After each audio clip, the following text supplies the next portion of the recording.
Yeah, I mean, there's a huge difference because it is for real.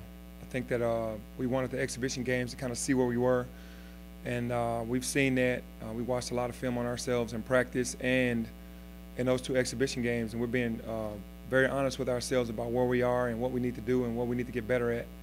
And we're definitely understanding that tomorrow is real, and we got to be hitting on all cylinders. What would you like to see different tomorrow than you saw in the first two games? Anything? Well, if you're going to, all season long, I'm going to be talking about execution on the offensive end.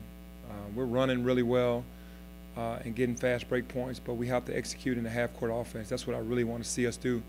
And I'm a stickler on that, especially in practice, about doing things the right way, the right spacing, getting to your spots, and setting screens. That's the stuff that we want to see. And then defensively, just continue to turn people over, getting after it, and pushing that tempo.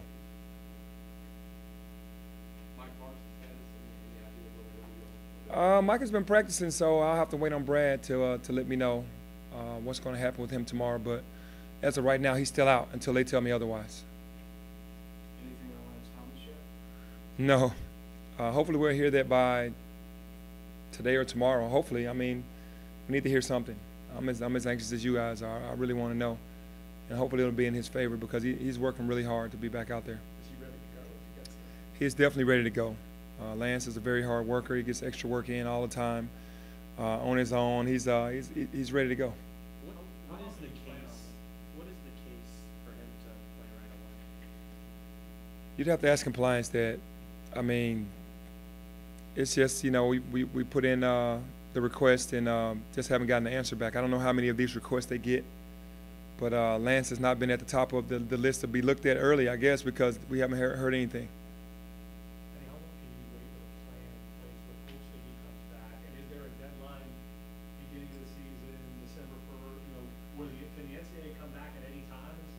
That I do not know. I have to talk to compliance about that. But we're actually going along as planned, like, you know, that he's not going to be playing, but he's actually practicing and going through everything. So he comes back, that's going to be a big bonus for us, or if he's able to play. I mean, he'll be ready because he goes through everything that the rest of the team goes through. But, yeah, the rest of the team is we're going ahead like he's not going to play because he's not eligible right now.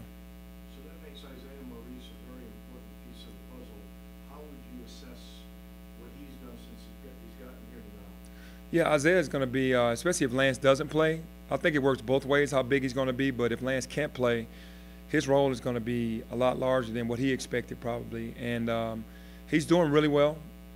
He's inside, outside game offensively. Defensively, we want him to just block more shots. You know, he's hustling and playing hard, but we're going to have to ask a lot more of him because Lance is our best shot blocker. So we're going to need more of that from Isaiah as well. What do you see from Antoine? Are you kind of looking for him to be a little more decisive right now? Well, I think Antoine is kind of in the phase right now of trying to figure out his game in our system. You know, he's still kind of struggling a little bit, has a ton of talent, as you'll see some parts during the game, and then some parts he struggles. But all we need Antoine to do is just to get on the same page with us and understanding both ends of the floor and what we're trying to do, the spacing on the offensive end and then defensive principles on the defensive end.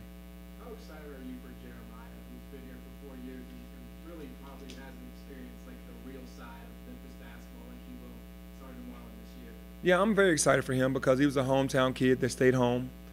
And he's given all of his heart and soul to this program, and to have really felt the real love of Memphis basketball fans and the energy that comes along with that is going to be big for him this season, and I'm sure he's going to take all of that in because he's never had that. How much have you kind of leaned on him to just be the leader and the stability for this new look?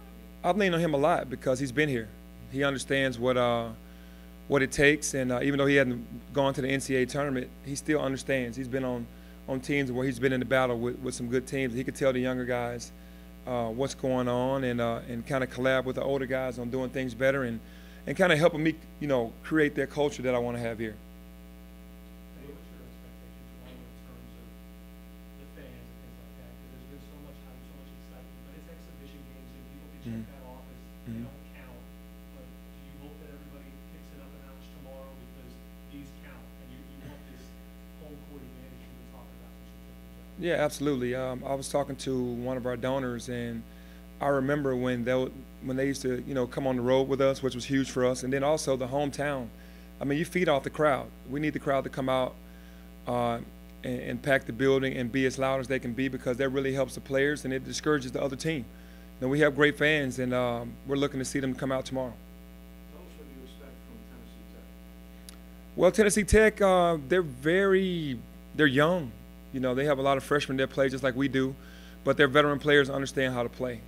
Great coach, got a good system that he runs, a lot of movement, kind of like CBU, cutting off each other, back doors, and they got a really strong big, just like CBU. So that last game with CBU is really going to help us get prepared for this team. And they're going to throw the kitchen sink at us. They're going to press us. They might play some zone.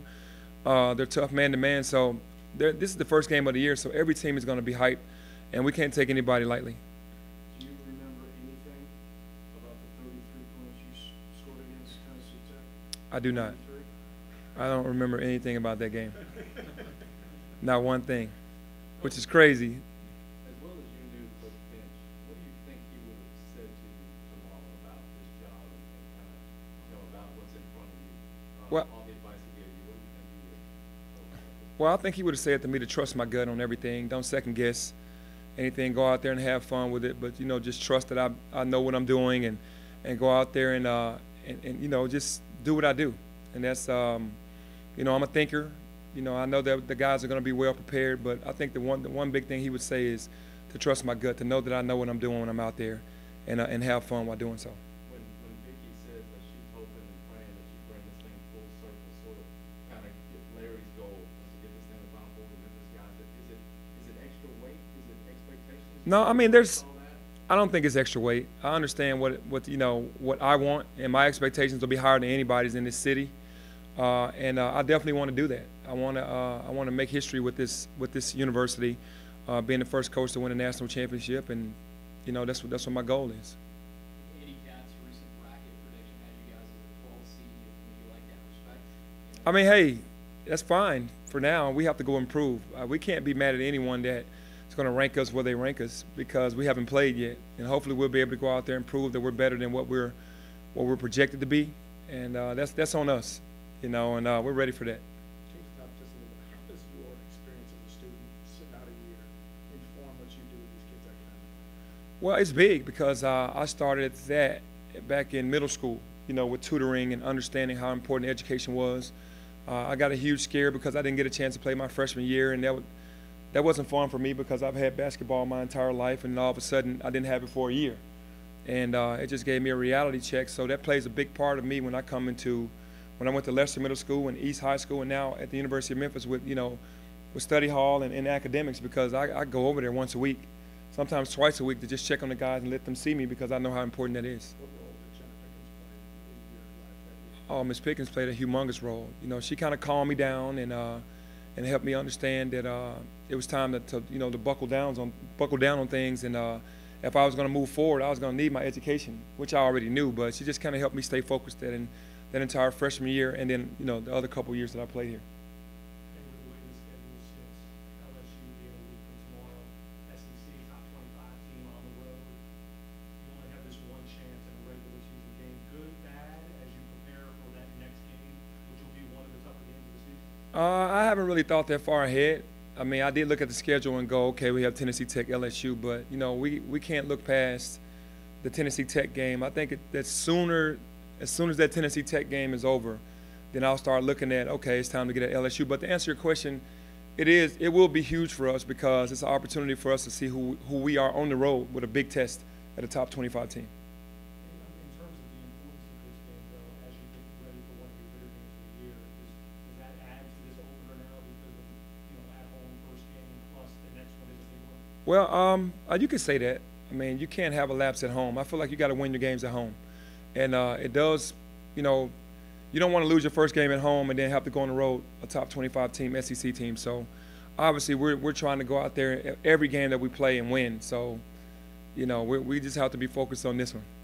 You guys have been a high school coach. Do you think certain schools or gyms need to take a little more precaution on safety for some of the players, like metal detectors or, you know, barriers between rowdy fans and players, or do you think that's just how I don't know. I've seen it at some schools, though. So I think that that'll just have to be, you know, the TSAA and high schools, the Memphis City schools are talking about that. But myself, you want to make sure that everyone's safe.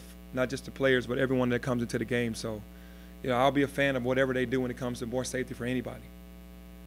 Coach, you got a lot of these, first moments here as a coach, but thinking back to what Des had said about you and A-Lo going from East to Memphis, Mhm. before seeing that, is this kind of that final, real moment? This is really coming to fruition? Yeah, absolutely. When Desmond said that to me in 2009, I believed him. I was like, I feel like that's going to happen, but for it to really happen, it's an amazing feeling though for myself and Alex. I have a documentary coming out on TNT, and they sent me the trailer of it, and it had a lot of our memories all the way through, and just going back on that and talking about Dez, it makes tomorrow even sweeter.